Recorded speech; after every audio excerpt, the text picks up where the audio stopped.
कोमल अपनी सास मंजू और पति अजय के साथ रहा करती थी। कोमल अपने पूरे परिवार के बारे में बहुत सोचती थी। घर में कमाने वाला बस अजय था और एक दिन अचानक अजय का एक्सीडेंट हो जाता है। उसके पैर में चोट लग जाती है, जिस कारण डॉक्टर उसे बेड रेस्ट पर रहने के लिए कह देते हैं। और इसी बीच कोमल प्रेग्नेंट हो जाती है। धीरे धीरे घर की आर्थिक हालत बद से बदतर हो जाती है।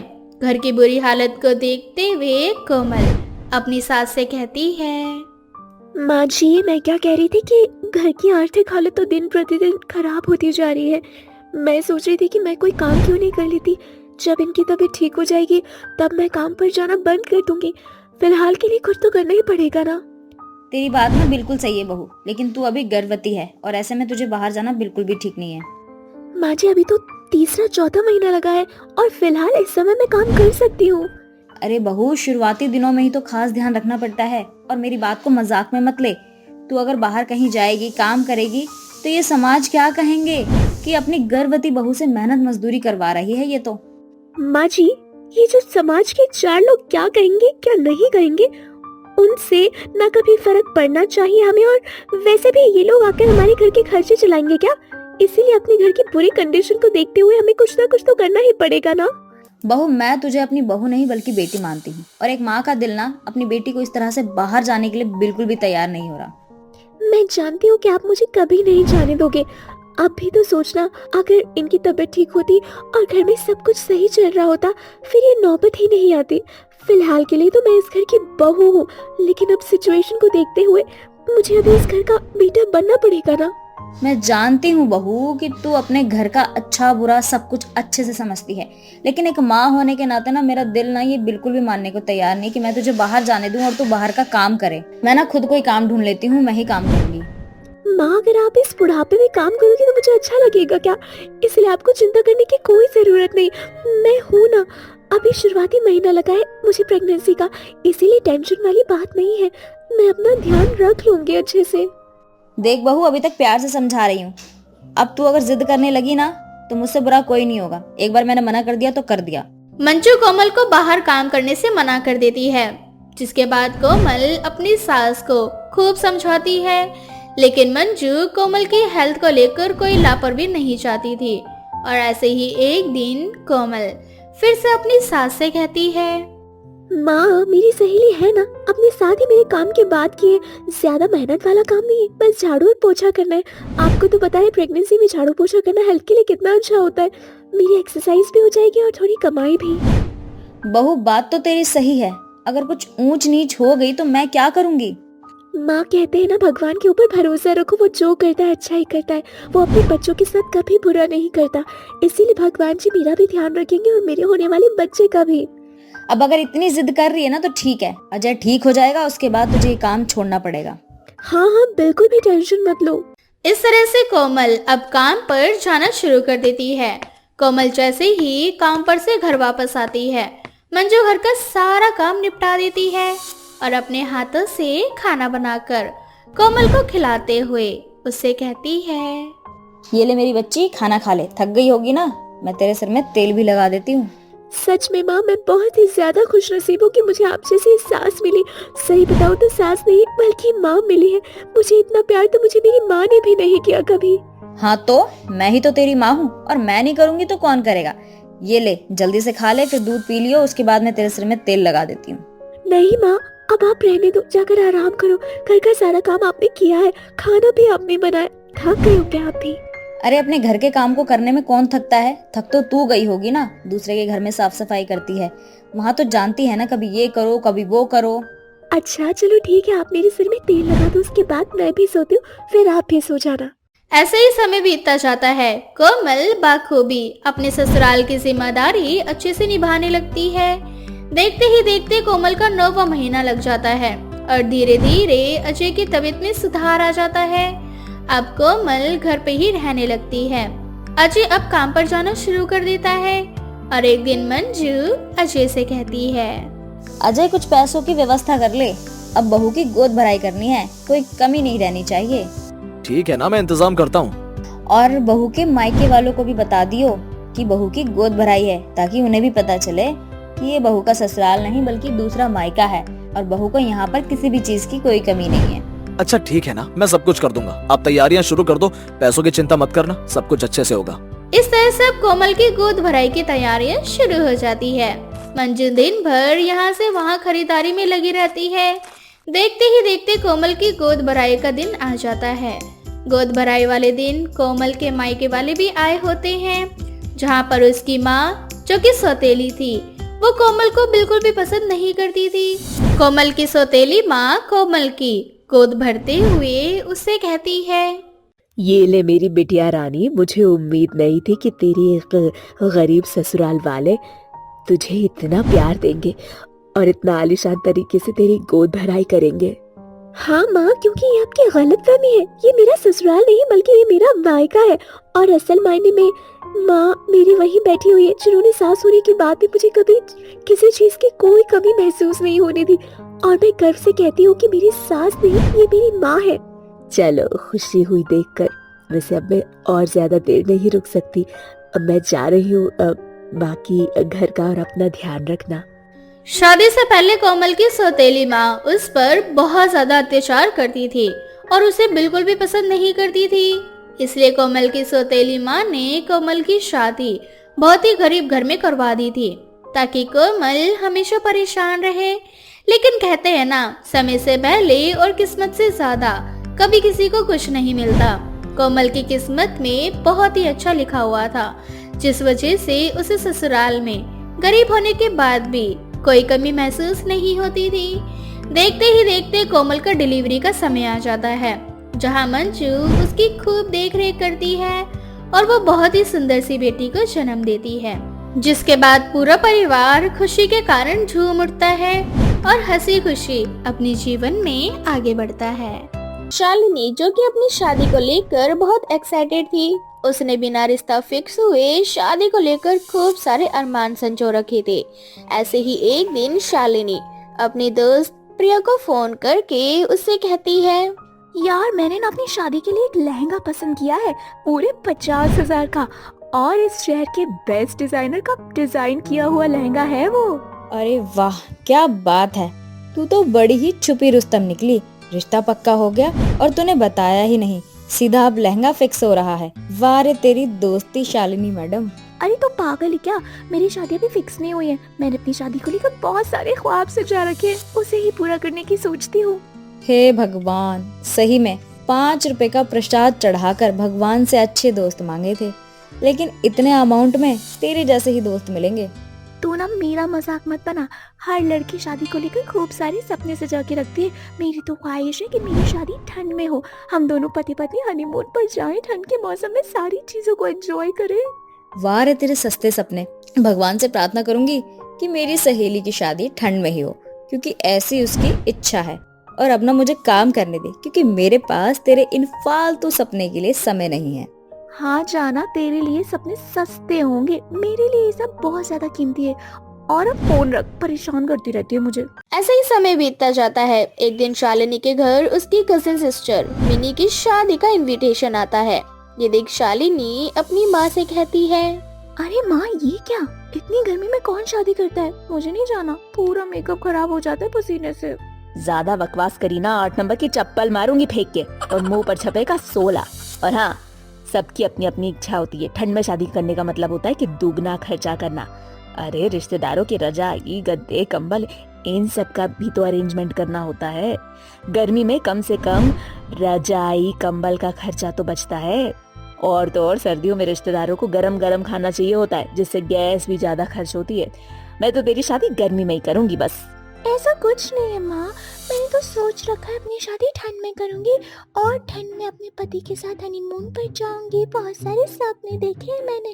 ठंड में जाकर शादी लोग क्यों करते हैं, सर्दियों में तो मजा आता है शादी करने का।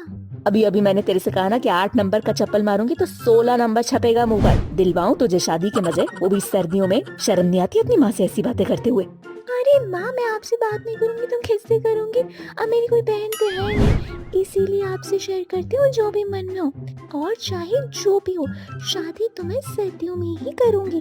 ठंड में शादी करने का मजा ही अलग है। तेरा दिमाग तो सही है ना शालिनी? इसी बात को लेकर दोनों माँ बेटी में खूब बहस होती है। ऐसे ही कुछ दिन बीत जाते हैं और एक दिन शालिनी के लिए अनुज नाम के लड़के का रिश्ता आता है। शालिनी को अनुज और अनुज को शालिनी दोनों पसंद आ जाते हैं। कुछ समय बाद दोनों परिवार वाले शालिनी की शादी का बढ़िया सा मुहूर्त एक पंडित से निकलवाते हैं और पंडित जी से कहते हैं, जजमान, लड़का और लड़की की कुंडली देखने के बाद इनका बहुत ही शुभ मुहूर्त मई और जून के आसपास का है। इन दोनों महीनों में आप कभी भी इनकी शादी कर सकते हो। दिन आप फिक्स कर लो खुद अपने हिसाब से। पंडित जी, नवंबर, दिसंबर या जनवरी तक का कोई मुहूर्त नहीं है क्या? नहीं बिटिया, जून और मई का ही मुहूर्त है शुभ, तुम दोनों की कुंडली के हिसाब से। फिर मुझे शादी नहीं करनी पंडित जी। मेरी कुंडली के साथ विंटर में शादी के लिए बिल्कुल में मैच नहीं कर रही है। मैं तो अनुज जी के साथ शादी नहीं कर सकती। मुझे शादी करनी है तो ऐसे के साथ जिसके साथ कुंडली भी मैच करे और शादी का जो मुहूर्त है वो भी सर्दियों का हो। ठंड में ही शादी करनी है मुझे, फिर चाहे इसके लिए मुझे कुछ भी क्यों ना करना पड़े। अरे शालिनी, ये कैसी बातें कर रही हो? इतनी छोटी सी बात के लिए कोई शादी करने को मना करता है क्या? अनुज, तुम नहीं जानते, शादी को लेकर मैंने बहुत सारे सपने संजो रखे हैं और शादी मैं सर्दियों में ही करूंगी। शालिनी, 8 नंबर का चप्पल तेरे मुंह पे मारूंगी तो 16 छपेगा। तेरा दिमाग तो ठीक है ना? तुझे कितनी बार कहा है कि मैं भी सर्दियों में शादी करवाने के लिए बिल्कुल भी तैयार नहीं हूँ। हाँ तो ठीक है, फिर नहीं करनी मुझे शादी वादी। शालिनी का ऐसा जवाब सुनकर शालिनी की होने वाली सास मनोरमा कहती है, अरे शालिनी बेटा, तू बिल्कुल भी चिंता मत कर। ये मुहूर्त में यकीन तो मैं भी नहीं करती।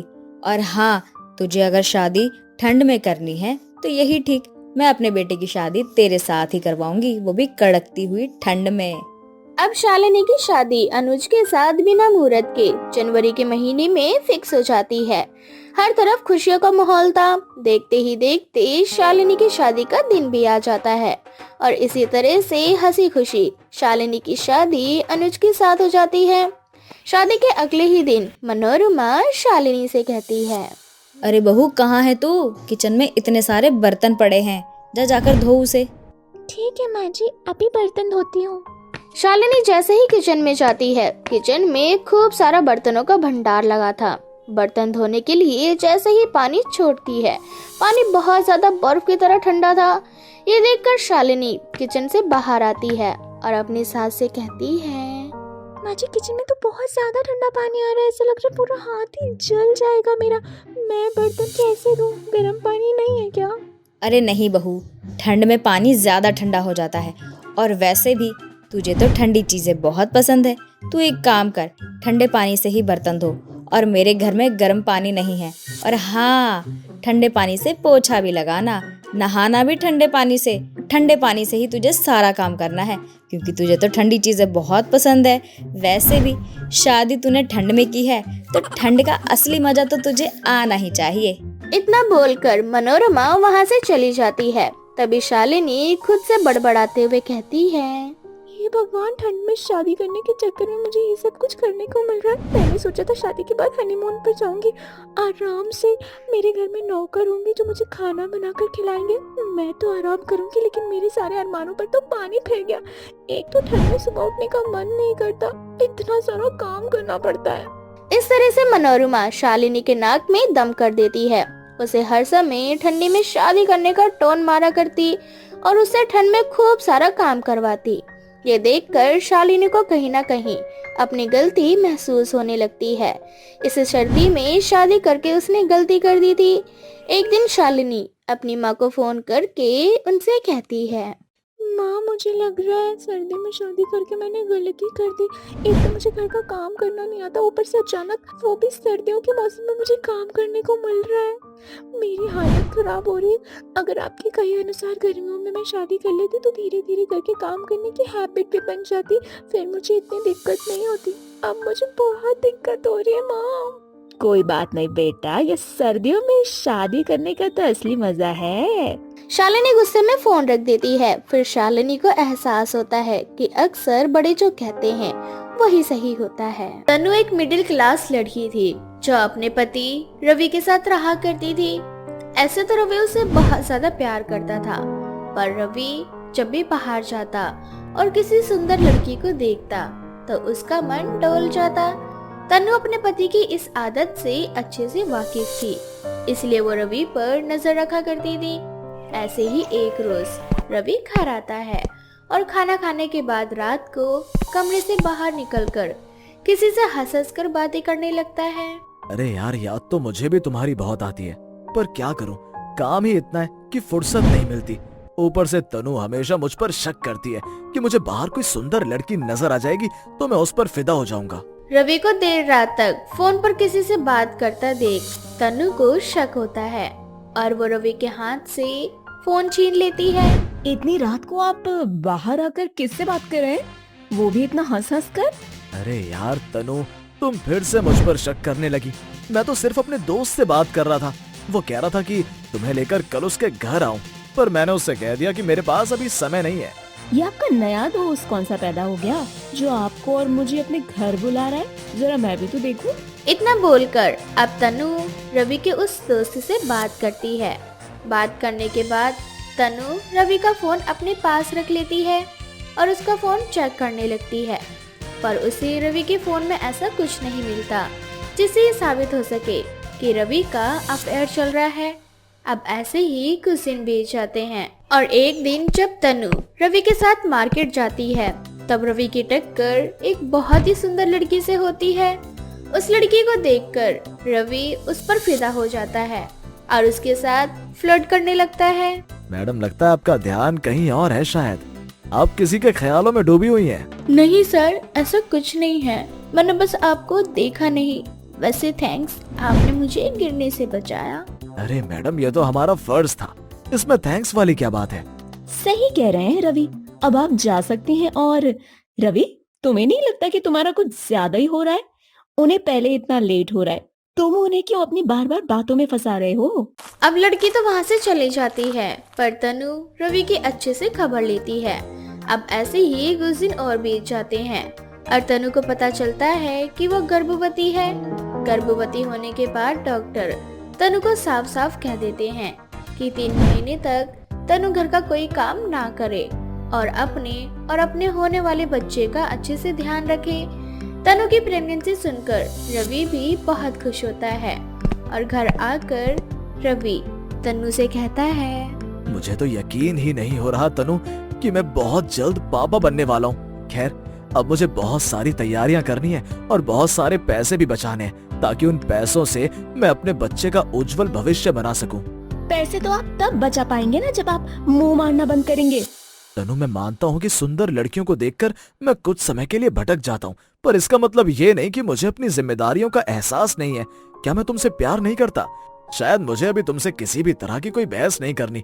डॉक्टर ने तुम्हें आराम करने के लिए कहा है, इसलिए मैं सोच रहा हूँ कि घर में एक नौकरानी रख लूं।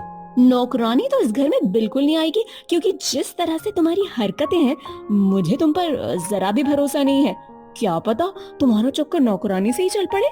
अगर तुम्हारी यही सोच है तनु, तो तुम खुद घर का काम करो, पर मेरी एक बात कान खोलकर सुन लो। अगर मेरे होने वाले बच्चे को कुछ भी हुआ तो मैं भूल जाऊंगा कि तुम मेरी पत्नी हो।